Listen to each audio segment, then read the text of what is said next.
Gazette du Togo, une vision sur l'actualité togolaise et sur le monde. Encore à tous ceux et celles qui nous écoutent. Eh bien, Ildefonse Akpaki, la une des journaux en parle abondamment, bien sûr, de cette rencontre annulée entre la C14 et le médiateur, ou le facilitateur, je voudrais dire, le président ghanéen Nana Akufo-Addo. Est-ce qu'on pourrait déjà dire que la diplomatie a lâché, ou semble lâcher la C14? Est-ce que c'est la C14 seule qui dialogue? C'est la grande question qu'il faut se poser. Quand vous posez comme ça le problème, je suis un tout petit peu embarrassé.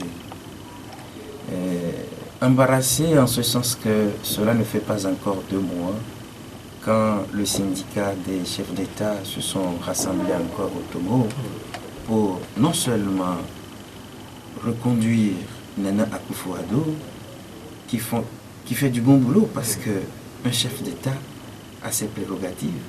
Il ne peut pas quitter son peuple pour un autre peuple. D'abord, il faut saluer tout l'effort. Surtout que cela fait plusieurs mois. Ça fait plusieurs mois. Il faut saluer tout l'effort que Nana Akufo-Addo fait pour réunir les fils et filles du Togo. Et ensuite, on a encore donné un pouvoir au Guinéen Alpha Condé. Donc, je crois que dire que la facilitation a lâché la C14, je ne me situe pas dans cette logique, dans cette dynamique. Mais vous semblez lier quand même une certaine déception au niveau de la facilitation. Déception, je ne sais pas trop, parce que jusqu'à preuve du contraire, aucun communiqué n'est sorti pour dire on n'en peut plus, la facilitation, on y met fin. Jusqu'à preuve du contraire, il n'y en a pas encore. Mais je crois que pour un chef d'État, il a beaucoup à faire. Surtout que c'est un chef d'État étranger. Vous savez, la gouvernance d'un État, ce n'est pas chose facile. Il peut y avoir des urgences. C'est comme ça, moi, je conçois cet ajournement du voyage de la C14 au Ghana. Eh bien, Ildefonse Akpaki, restons toujours dans la même logique, dans le même cadre de débat, en parlant d'un nouveau regroupement politique qui est né. Les journaux en parlent également, les journaux en parlent également. Un regroupement intitulé Groupe des Républicains et écologistes du Togo. Ce groupe est composé de 6 partis politiques, entend apporter également sa contribution à une résolution pacifique de la crise sociopolitique au Togo. Non, mais je voudrais que vous me donniez avec précision les objectifs réels de ce regroupement. Je sais très bien qu'avec la C14, les objectifs ont été clairs. Retour à la Constitution, entre autres, le retour à la Constitution de 1992, le vote de la diaspora, les réformes. Ça, j'ai une idée sur les objectifs réels de la coalition des 14 partis politiques. Maintenant, ce regroupement dont vous parlez, quels sont ses objectifs? Moi, je veux savoir avant de faire des commentaires ou des analyses là-dessus. L'objectif, de façon substantique, disent-ils, les initiateurs de ce front, de ce regroupement, c'est d'apporter leur contribution à une résolution pacifique de la crise sociopolitique au Togo. Ils insistent notamment sur la négociation. Ils parlent de négociation. Je ne sais pas ce qu'on met dans négociation quand, d'un côté, il y a déjà un dialogue qui est lancé. Au dialogue, qu'est-ce qu'on fait? On négocie aussi. C'est ça. Mais je crois que dans les objectifs, ou bien dans l'objectif premier de ces messieurs, j'ai pu entendre parler d'élections aux dates. Dans les délais légaux. Dans les délais légaux. Alors, ce qui me plaît dans tout ce que ces messieurs disent, qu'est-ce qu'ils mettent dans les délais légaux? Qu'est-ce qu'ils mettent dans les délais légaux? Vous savez, tout part de ce que le premier responsable du parti au pouvoir a dit le 27 avril, puisque c'est pratiquement la même chose. Et c'est en référence à la déclaration des chefs d'État de la CEDEAO. Qu'est-ce que les chefs d'État de la CEDEAO ont dit? Qui est également appelé à des résolutions pacifiques devant conduire à des élections dans des délais légaux. Alors, moi, peut-être que j'ai une autre compréhension du terme délai légaux. Du communiqué, parce que j'ai écouté la dernière fois le député du cas, M. Jean Kissy, qui s'est amplement investi à expliquer le contenu même du communiqué des chefs d'État de la CEDEAO. Et je crois que lorsqu'on exhibe aujourd'hui faire des élections dans les délais légaux, nous devons nous référer au texte, c'est-à-dire à la loi fondamentale de notre pays et aux lois, notamment le protocole additionnel de la CEDEAO, puisqu'il est question du communiqué de la CEDEAO, disent-ils. Ce n'est pas ça. Alors, qu'est-ce que ces messieurs mettent dans les délais légaux? Parce que je sais que déjà en fin juillet, le délai de l'Assemblée nationale actuelle viendrait à expiration.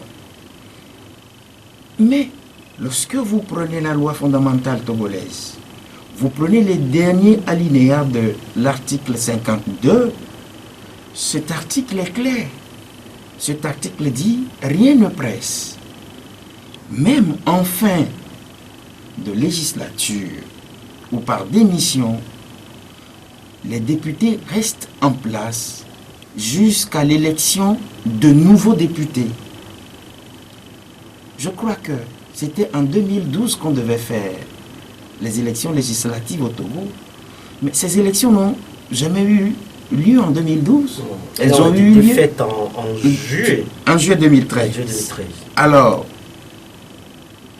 mais lorsque aujourd'hui on brandit ce que vous appelez délais légaux, je peux vous faire part de ce qu'on a écrit dans le protocole sur la démocratie et la bonne gouvernance dans l'espace de la CEDEAO. Et quand vous prenez la section grande 2 des élections, article 2, je cite, « Aucune réforme substantielle de la loi électorale ne doit intervenir dans les 6 mois précédant les élections, sans le consentement d'une large majorité des acteurs politiques. » Fin de citation. Est-ce que ce consentement est possible aujourd'hui? Alors, nous sommes encore, où nous constatons que depuis le 15 février 2018, il y a eu ouverture de dialogue. Qu'est-ce qui pose aujourd'hui problème pour qu'on nous dise qu'il y a eu suspension et qu'aujourd'hui, on n'en parle pas?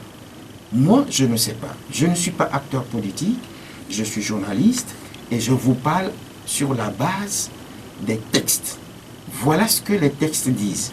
Mais quand vous me parlez de est-ce que ce consentement peut avoir lieu, non seulement vous renverrai aux acteurs politiques, mais je martèle encore aujourd'hui que s'il y a la volonté politique de part et d'autre, je crois que tout ira bien.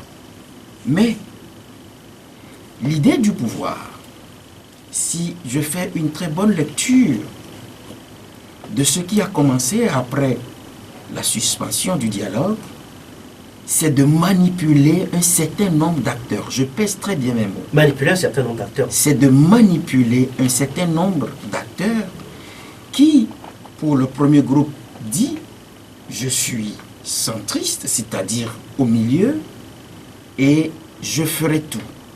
Quand vous prenez ceux qui composent ce regroupement de centristes, je peux vous donner une idée sur leur personnalité. Quand vous prenez M. Francis Ekong, par exemple, de la CPP, en 2015, il a demandé qu'on vote pour M. Faure Gnassingbé. C'est-à-dire que déjà, il a une connotation politique. Quand vous prenez M. Diri Taman, qui a toujours fait de la mercantopolitique, C'est votre analyse. Je l'assume. Moi, je me rends compte que tout juste après l'élection de 2015, il a applaudi. Quand vous prenez M. Kabara, il a essayé de dribbler ses pairs du collectif Sauvons le Togo. Et il a pris fin et cause pour le parti au pouvoir. Alors, c'est le premier groupe. Le deuxième groupe, lorsque je sculpte un tout petit peu ceux qui composent le deuxième groupe, je me rends compte qu'il y a des acteurs politiques dans ce deuxième groupe qui, au fait, ne sont pas de très bons exemples, politiquement parlant. Vous ne pouvez pas prétendre ou vous ne pouvez pas vouloir diriger un État lorsque vous vous mettez dans la posture de menteur. Je vous donne un exemple.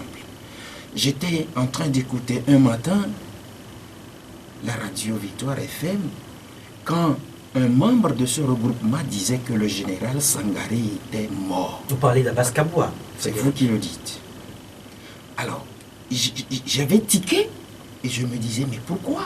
Parce que en ce moment même, on sortait d'une élection où la francophonie avait envoyé ce monsieur comme représentant de cette organisation-là. Et on disait, mais alors, comment on pouvait faire pour avoir le rapport? Mais lorsque cet acteur politique dit, parce que la bande, je l'ai encore écoutée puisque vous m'avez appelé. Et il s'est excusé après pour dire... Non, j'en viens. Lorsque cet acteur politique dit que c'est la femme même du général qui l'appelait pour lui annoncer le décès du général, mais, et qu'après il s'excuse, je me dis... Tout le monde peut se tromper. Quelle est en politique, il y a ce que nous appelons aussi la morale. Vous ne pouvez pas éperdument mentir à la face du monde. D'ailleurs, pour un mort, on est des Africains. On ne dit pas, lorsque vous n'avez pas la preuve de ce que ce monsieur est décédé, qu'il est décédé, nous sommes Africains, nous savons. Mais la pertinence dans l'acte posé, c'est que cet acteur politique dit que c'est la femme qui l'a appelé. Et que les deux s'appelaient entre-temps Koro. J'ai tout suivi. Je vous ai dit tout à l'heure que j'ai encore écouté la bande. Lorsque vous avez ces gens de personnalités qui, demain, veulent diriger un État, on se pose la question où se trouve la morale en politique. Ils disent apporter ou vouloir apporter leur contribution, des propositions à la résolution de la crise. Vous savez, je ne suis contre personne. J'ai tout à l'heure élucidé ces personnalités qui aujourd'hui apparaissent comme des gens qui veulent sauver le navire unir qui est en perdition. C'est de cela. Pour vous, c'est un regroupement à la solde du... Et lorsque, c'est vous qui le dites, et lorsque vous prenez un monsieur Amela qui démissionne avec fracas, qui se dit qu'il est l'un des membres fondateurs solides de l'ANC, et qu'au fil des jours, les premiers responsables de l'ANC prouvent par X que ce monsieur n'a jamais été membre fondateur et nous renvoie d'ailleurs au ministère de l'administration pour aller constater de visu. Si on pouvait lire son nom parmi les membres fondateurs de l'ANC, je me dis sur toute la ligne, il n'y a que des menteurs. Et quand vous avez un groupe comme ça, et quand vous avez ce genre de personnalité, j'ai fait tout à l'heure allusion à la morale politique. Qu'est-ce qu'ils veulent apporter de bien? Voilà leur cursus. Je prends juste deux. Eh bien, Ildefonse Akpaki, on peut également dire que c'est une guerre politique entre des partis politiques ou des personnalités politiques, mais en analysant de façon profonde ce qu'ils apportent comme proposition, en insistant sur une négociation de l'alternance, en insistant sur les élections, sur des réformes électorales devant conduire à des élections, pour que la crise soit résolument... disons que la crise soit définitivement résolue. Je ne vous comprends pas, mais je repose le problème comme ceci. Est-ce que ceux qui ont engagé dans un premier temps les discussions avec le parti au pouvoir disent le contraire de ce que ceux-là sont en train de dire. La démarche même d'Ildefonse Akpaki, de ces regroupements ou de ces nouveaux regroupements politiques, voudrait tout simplement dire que le premier regroupement politique, la C14, a échoué. Ah bon, c'est vous qui le dites. Hein? En analysant. Moi, je voudrais très bien que ceux qui sont auteurs de ces genres de regroupements nous donnent une visibilité sur la force qu'ils ont, c'est-à-dire essayer d'inviter à travers une manifestation le peuple pour qu'on sache réellement qu'ils sont soutenus par un grand nombre. Une démonstration dans la rue. Une formation politique, ce n'est seulement pas une démonstration dans la rue, mais c'est de prouver sa force. Je voudrais bien que ça se fasse. Et cette force mesure réellement à travers des urnes? Non, pas chaque fois. Vous savez, vous me faites rire quand vous voulez que je dise ce que je ne voulais pas dire. Ah bon. Je ne voulais pas dire que, en réalité, quand vous prenez les personnalités qui incarnent ces regroupements, excusez-moi de le dire parce que vous m'avez poussé à bout, ce ne sont que des coquilles vides. Je vous pose une question par rapport à leur représentation. Combien d'élections ont-ils participé? Quel a été leur résultat? Je crois savoir que M. Djiritama, lui, en parlant des centristes, a fait l'expérience.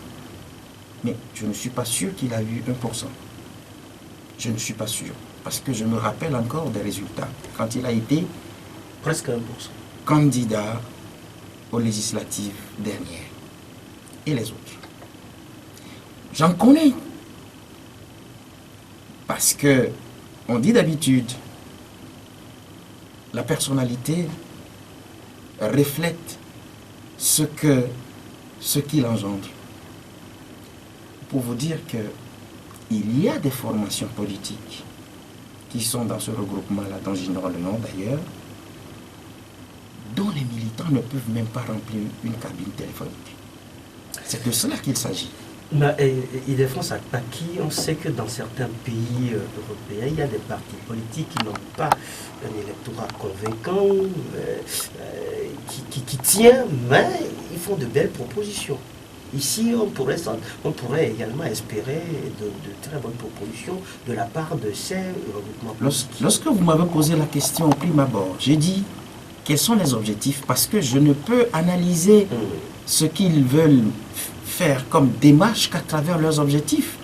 Et moi-même, je suis arrivé à vous dire que j'ai lu quelque part où on a mis élection dans les délais légaux. Et j'ai dit, mais qu'est-ce que vous mettez dans les délais légaux? J'ai donné deux exemples.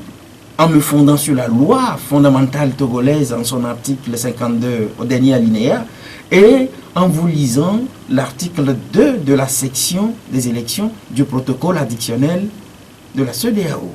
Le chef de l'État s'est prononcé le 27 avril, il a dit la même chose. Mais le chef de l'État sait très bien que du 27 avril à la fin du mois de juillet, si on se réfère au protocole, on ne peut pas tenir nos élections.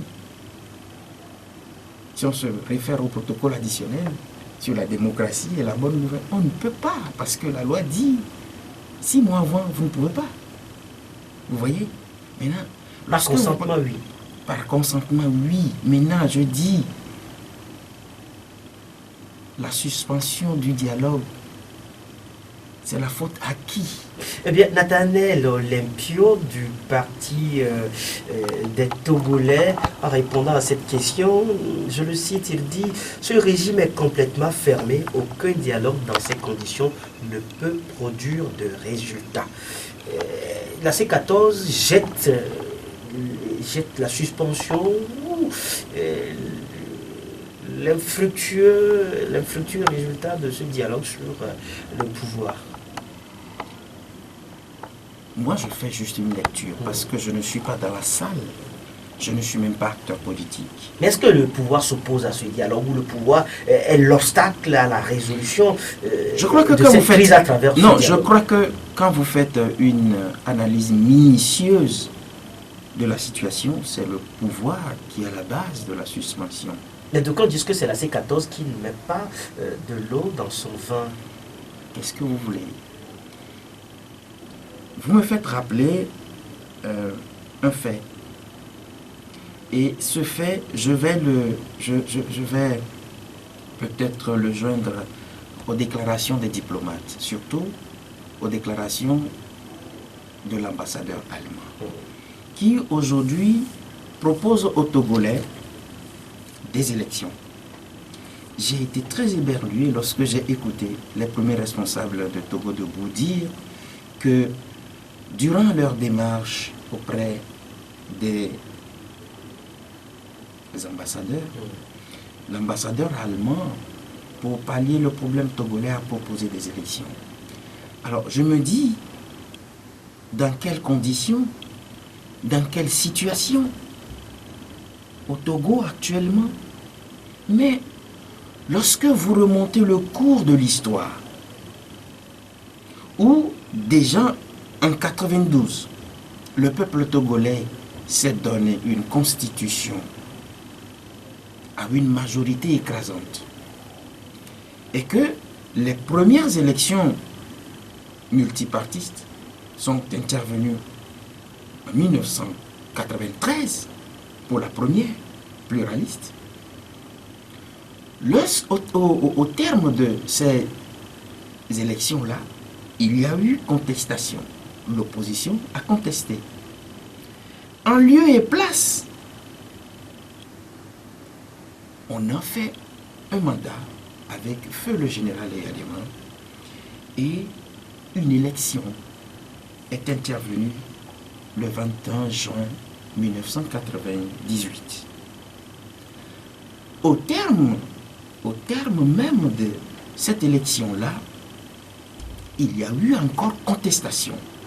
Et là, quand je fouillais aujourd'hui dans mes effets, je suis tombé sur un document qui parlait un tout petit peu de la présidentielle de 1998 en ce sens. Je cite: lorsqu'en 1998 et plus précisément le 21 juin, le peuple togolais s'est prononcé sur le candidat qui devait conduire sa destinée, l'ORPT et son ministre de l'Intérieur, en l'occurrence M.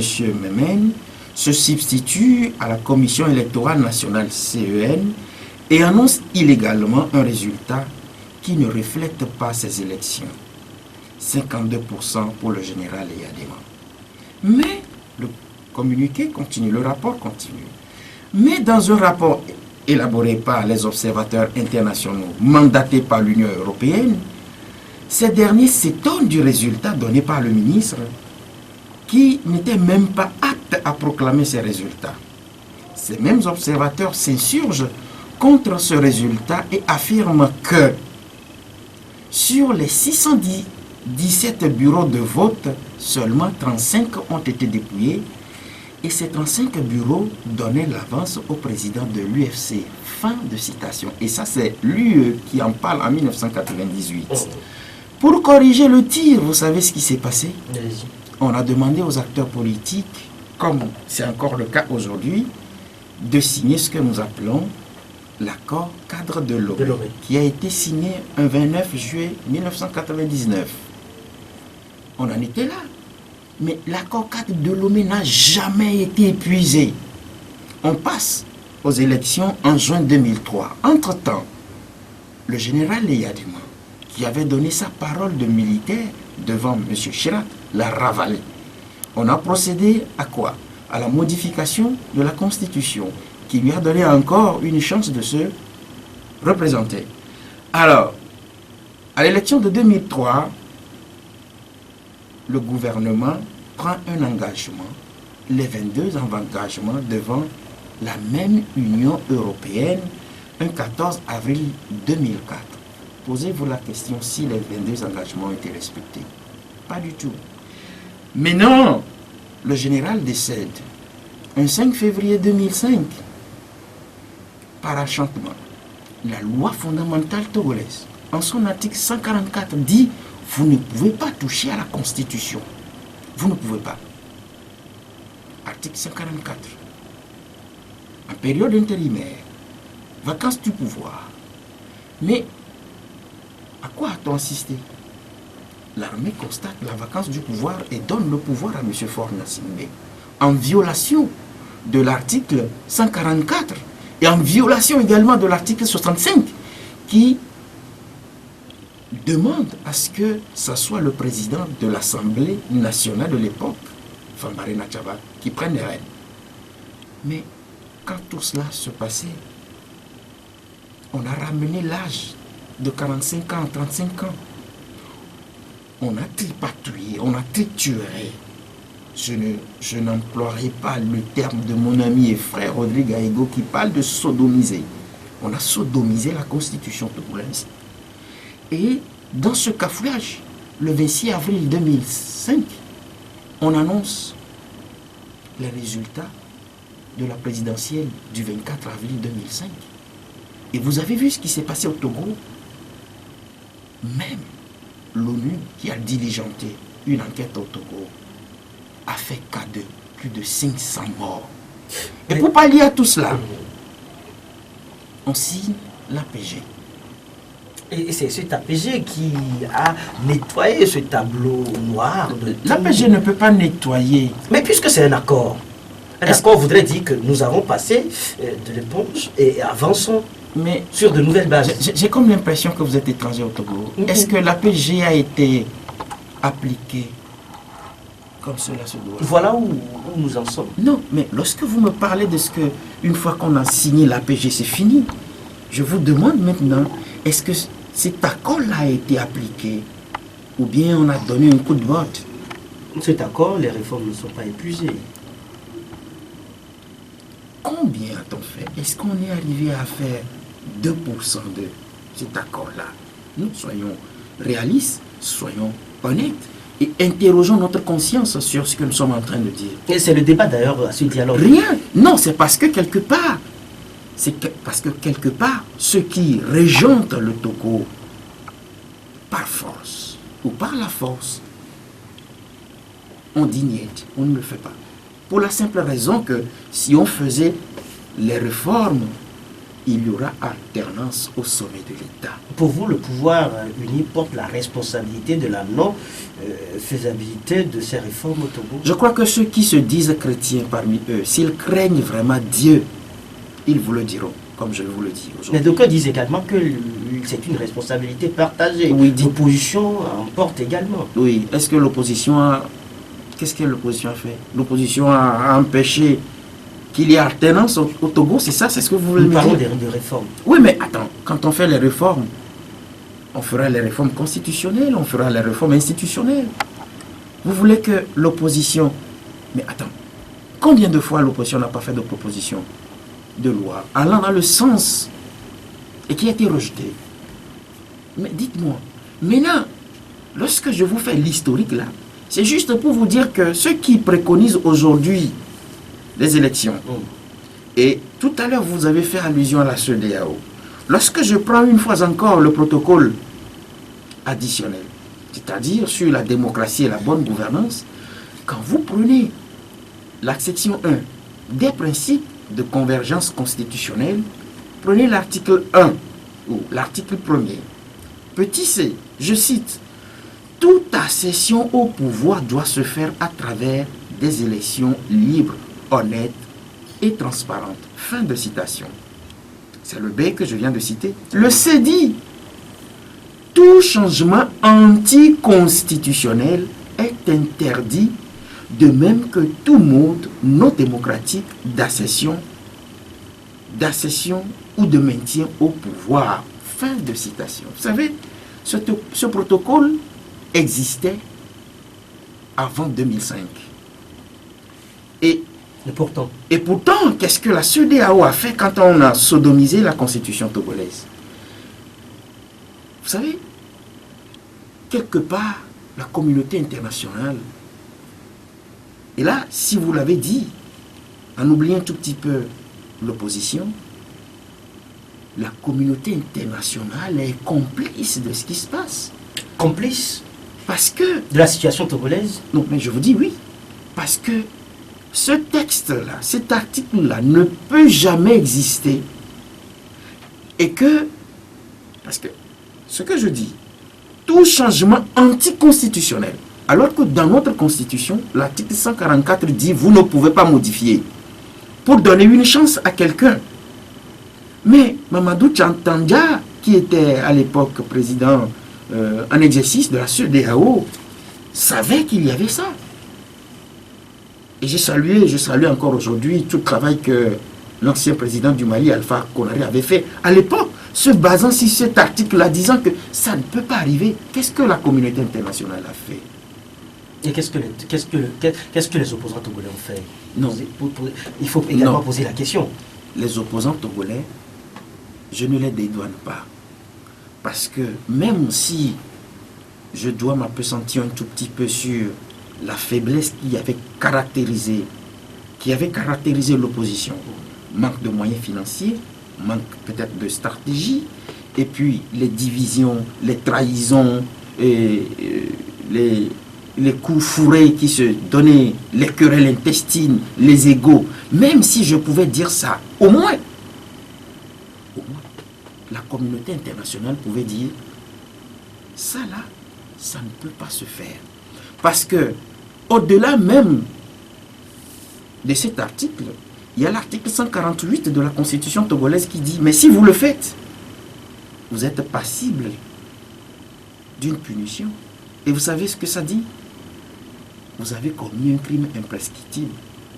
Votre place, ce n'est pas la maison. Ça doit être devant les tribunaux et après un procès, peut-être en prison. Mais l'opposition a accepté d'aller à une élection présidentielle avec celui qu'il dit avoir commis ce crime imprescriptible. Oui. C'est paradoxal quand même. L'opposition ne pouvait rien. Est-ce que l'opposition a des armes? Maître Isabelle Amekavi disait la dernière fois qu'ils ont été poussés à aller à des élections. Par qui? Par la communauté internationale. Donc c'est la communauté internationale qui a poussé donc les... Non! C'est mon analyse à moi. Je ne parle pas au nom de Maître Isabelle Amekavi. Mais je fais une analyse parce que je suis au Togo, je sais tout ce qui se passe au Togo. C'est la communauté internationale. Et je dis, mais pourquoi lorsque le régime ou bien le pouvoir togolais est au pied du mur, c'est la communauté internationale qui lui vient en aide? Et donc, le groupe ou le Front citoyen Togo Debout dit s'insurger contre le schéma électoraliste que propose aux Togolais l'ambassadeur de l'Allemagne au Togo. Et vous pensez que ces diplomates, une nouvelle fois, tentent de pousser encore les Togolais à aller à des élections? C'est pas tenté. C'est pas tenté. Mais quelle sera la voie la plus, l'idéale voie pour donc qui est confirmation d'un pouvoir ou alternance politique dans un pays? La voie démocratique, c'est les élections, Ildefonse. S'il est vraiment ambassadeur, et s'il a la chance de parcourir le Togo, situons déjà dans la capitale togolaise, puisqu'il est là, l'ambassade est dans la capitale, il ne peut pas me dire que le Togo est en crise. Il ne peut pas me le dire. Le Togo est en crise, il doit le savoir. Il doit savoir... Les institutions fonctionnent. Non, est-ce que c'est le fait que les institutions fonctionnent qui fait qu'on n'a pas de crise? Les institutions fonctionnent comment? La dernière fois, j'étais chez toi, juste pour vous, quand vous avez énoncé le fonctionnement des institutions au Togo. La dernière fois, j'étais ici le mardi. Et sur le rôle que joue la justice togolaise, je vous ai dit que sur un plan purement politique, elle n'est pas juste. Et je vous ai donné deux exemples. Parmi les deux, j'ai donné l'exemple de Pascal Bodjona. Et j'ai dit, depuis le début, la procédure a été viciée. Et pourtant, qu'est-ce que la Cour suprême a dit la dernière fois? Moi, je l'ai dit le mardi, la Cour suprême a dit la même chose le jeudi. Vidé. Parce qu'il y a eu quoi? Il y a eu des ratés. Vous pensez que c'est parce que les institutions fonctionnent? Elles fonctionnent comment? Est-ce qu'elles sont au service de la République? Parce que les institutions, elles sont à l'image, ou bien elles doivent fonctionner de façon républicaine. Oui, est-ce que c'est ça? Voilà ce qui amène au débat politique de réformer les institutions et même notre constitution. Oui, mais lorsque je l'ai encore dit la dernière fois ici, les individus que nous sommes, pensez-vous que nous sommes égaux lorsque certains détiennent des armes? Pensez-vous que nous sommes égaux? Si nous étions égaux, nous serons tous menus à faire le travail. Parce que il y aurait la volonté de le faire. J'ai même cité la dernière fois ici cette assertion française, vouloir, c'est pouvoir, je l'ai dit. Mais tant qu'on n'a pas la volonté, on ne peut pas le faire.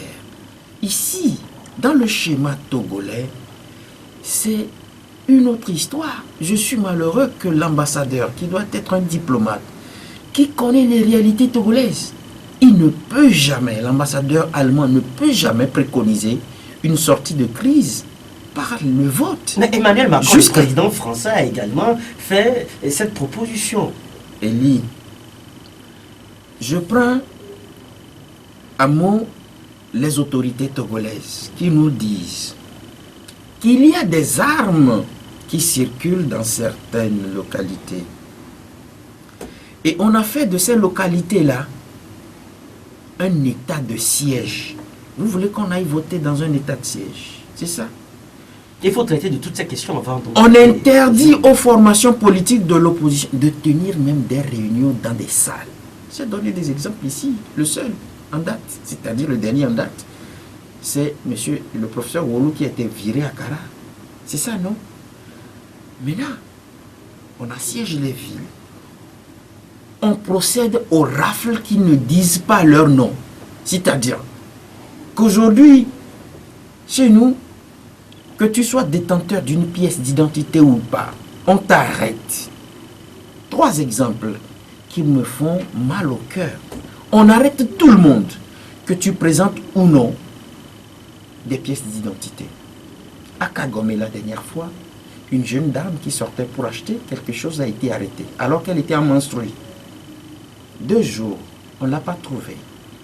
À Guazongo, la nourrice qui revient à la maison le lendemain, le soir, elle sort pour acheter. Écoute-moi très bien, c'est là où c'est sérieux. On l'arrête, on ne la retrouve pas. Son bébé meurt. Et la dernière fois, c'est la sœur d'une tante enceinte qui a été arrêtée, gardée pendant 2 jours. Je serais d'accord avec les autorités togolaises si, dans un premier temps, un communiqué des autorités sécuritaires nous invitait à la prudence. Parce que dans le pays, il y a ci, et voilà les mesures qui ont été prises. Est-ce que vous avez déjà appris que nous sommes dans un état d'exception? Est-ce que vous avez appris que nous sommes dans un état de siège, d'urgence? Est-ce que vous avez déjà appris que nous sommes en période de couvre-feu? Est-ce que vous avez appris tout ça? En tout cas, est-ce que vous avez appris que nous sommes en guerre? Pourquoi on arrête les gens, même si vous êtes détenteur de pièces d'identité? Tout ça là se passe dans un pays où on demande aux gens d'aller aux élections. Moi, je ne comprends pas. Je demande. Je demande à savoir. Mais maintenant, la grande question, puisque les gens veulent garder, puisque tout ça, ça repose sur le fait de la conservation du pouvoir, vous arrêtez des gens, vous les soumettez à des analyses biométriques. Analyse biométrique. Ah, mais vous n'avez pas appris que les gens font des empreintes? C'est quoi? Les empreintes?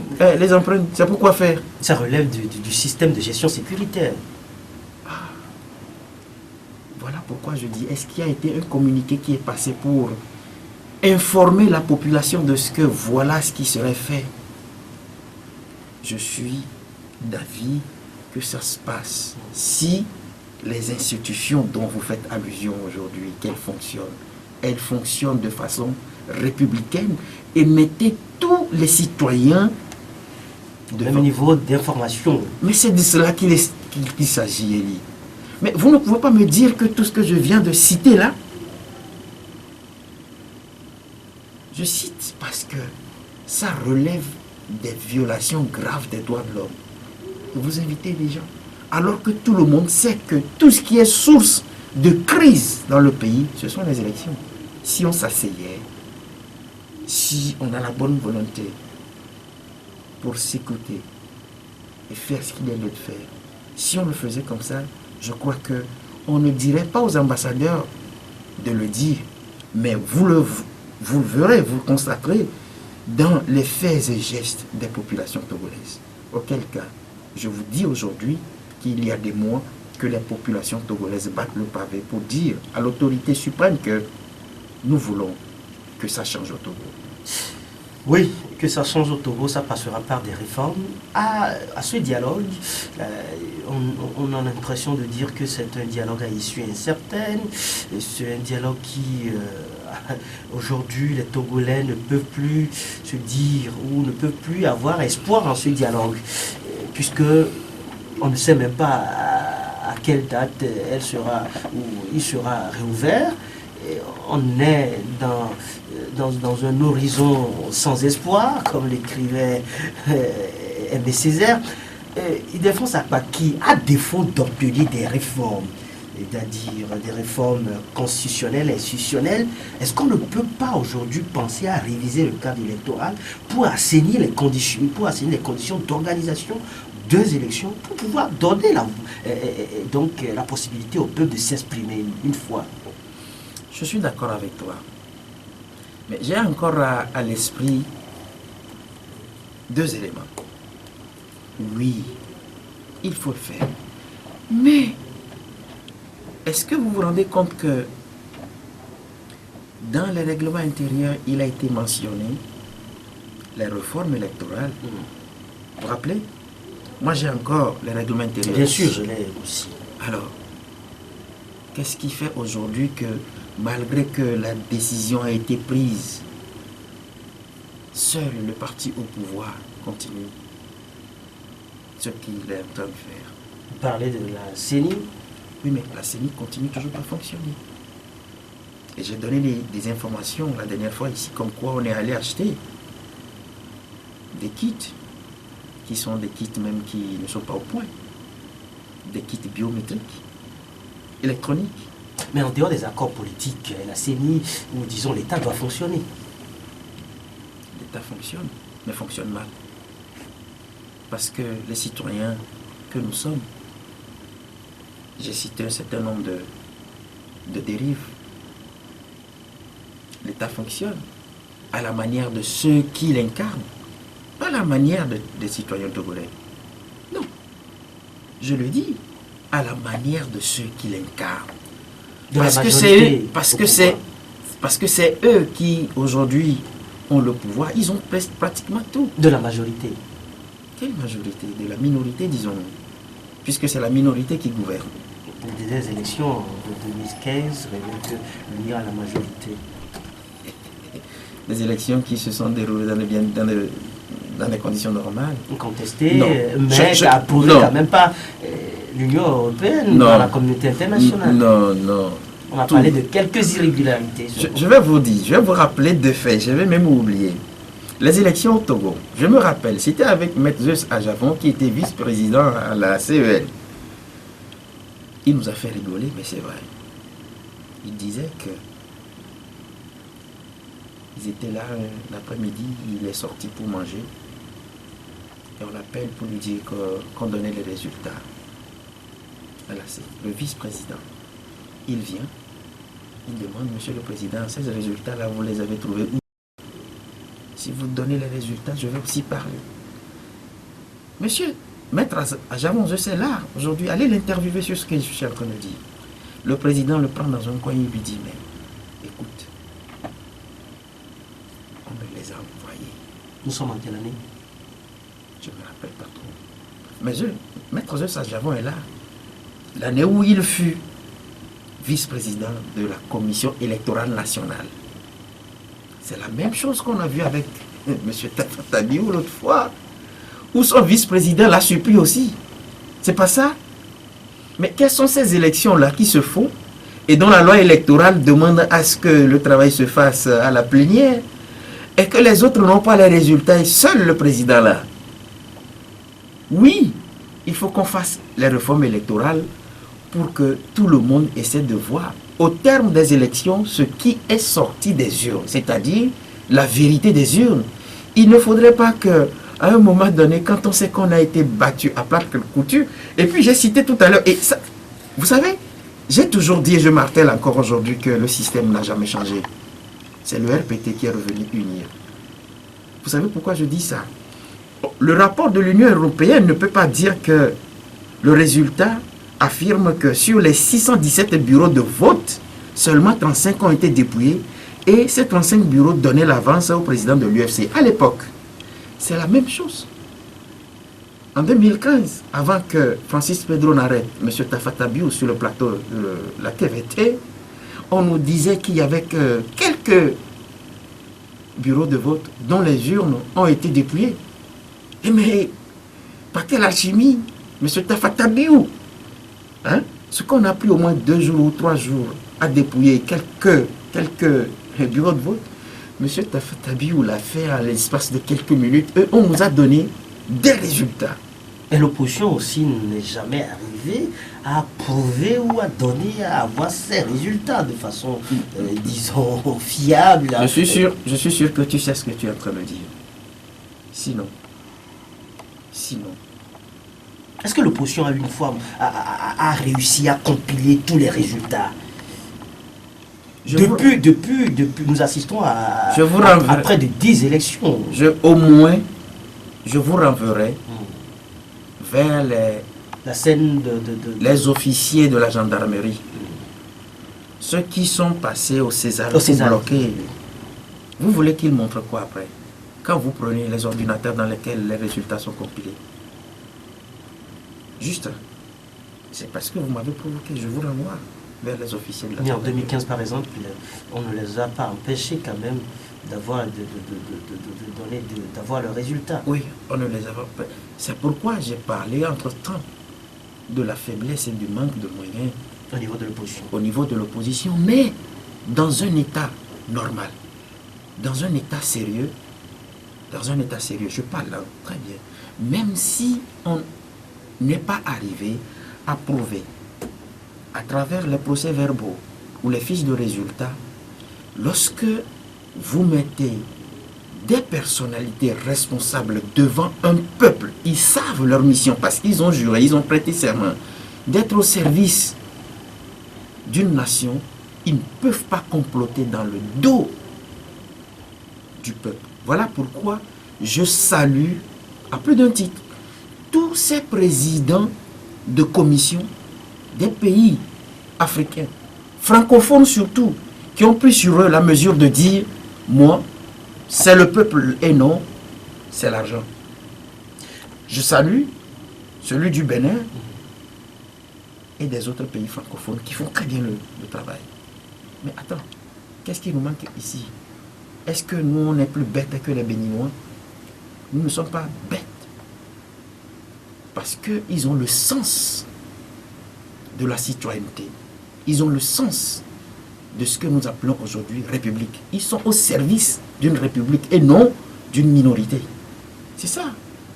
Aujourd'hui, quand vous interrogez l'opinion, c'est la désolation, c'est le désespoir, et c'est l'incertitude. D'aucuns disent que le peuple est pris en otage par deux camps politiques, notamment l'opposition parlant de l'ANC et le parti au pouvoir. Isabelle Améganvi, dans une vidéo qui circule depuis un certain moment sur les réseaux sociaux, parlait d'une certaine complicité.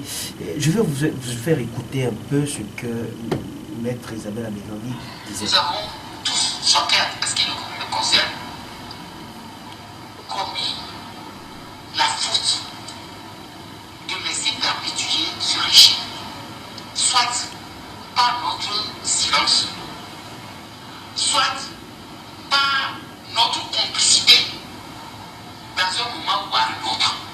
Mais dans tous les cas, tous tels que nous sommes, nous avons été pour quelque chose dans l'enracinement de ce régime. Voilà ce que disait donc maître Isabelle Améganvi dans cet extrait de vidéo. Je rappelle que c'est moi-même qui ai réalisé, qui a interviewé Maître Méganvie. Et après tout, après l'interview, on a eu des discussions. Mais elle a parlé à un homme intelligent. C'est comme la chanson d'Afia Mala qui dit « Tout le monde est coupable ». Je l'ai dit tout à l'heure. J'ai dit l'opposition, quelque part, à sa part. Parce qu'à un moment donné, elle n'est pas arrivée à marquer les pas qu'il faut. Mais aujourd'hui, je ne dédouanerai jamais ceux qui sont au pouvoir. Parce que quand il y a frustration aujourd'hui dans le pays, je ne peux pas comprendre que des gens soient dans leur maison et que des forces de sécurité et de l'ordre qui sont au service même du peuple peuvent pénétrer, bastonner, passer à tabac des gens. Je ne peux pas comprendre qu'on fasse des rafles sans informer les populations. Vous mettez ça où? Des femmes enceintes, des nourrices, des femmes qui sont en période, c'est-à-dire menstruées, qu'on arrête, qu'on garde des jours. Sans qu'un communiqué ne passe pour dire nous voulons un état normal. Et là, je reviens encore parce que j'ai été très vexé quand vous m'avez dit tout à l'heure que les institutions marchent très bien. Dans un état fonctionne quand même. Fonctionne.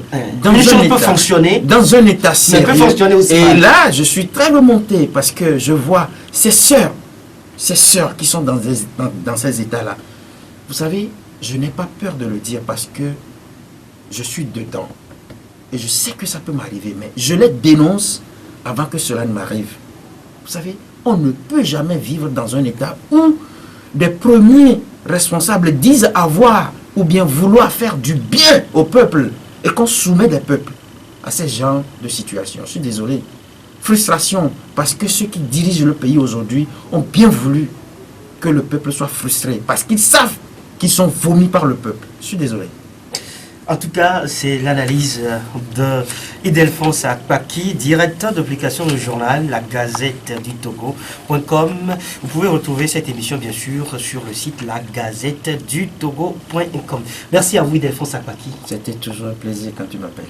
Merci également à vous tous qui nous avez suivis ici sur la 427.1. Merci à Rapid Début pour l'assistance technique au micro. Et Liklun Goka Dankanou, c'est bien moi. Au revoir et prenez très bien soin de vous. La vie est une chance, mieux une grâce. La Gazette du Togo, une vision sur l'actualité togolaise et sur le monde. Rejoignez-nous sur le www.lagazettedutogo.com ou sur nos comptes Facebook, Twitter et YouTube. Pour tout contact, écrivez à contact@lagazettedutogo.com ou appelez le 92 80 88 53. La Gazette du Togo, c'est l'information en continu.